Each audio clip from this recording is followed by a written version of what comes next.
ko lang for today's video kung paano gumawa ng pork giniling. So, stay tuned and let's get it started.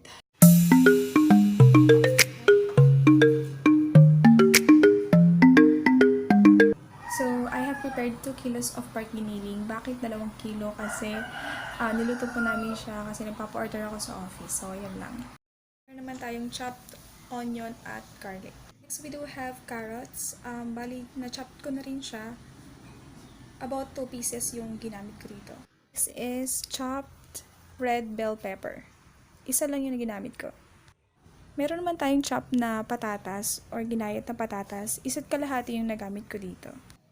Gumamit din ako dito ng UFC ketchup. Bali, isang bote.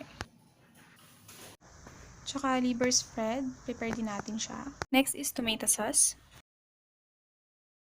We also have mamasitas, menudo, or caldereta mix. Pwede rin tayo ulit mag-add ng nor cubes. Again, optional lang din to. Mag-saute lang tayo ng onion and garlic na pinipare natin kanina. Ilagay na natin ang pork giniling kapag yung sibuyas at bawang is ready na.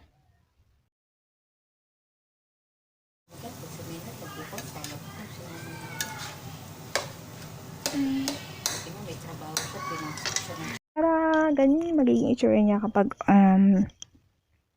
nagisa na natin siya. Lagay na natin yung bell pepper. Isunod na natin yung pinipare natin na patatas. Saute lang natin for about 3 to 5 minutes hanggang sa medyo maluto na yung ating kulay. Ilagay ang tomato sauce. Dami ka na sa susunod. Sarap. Lagay na natin yung ating liver spread.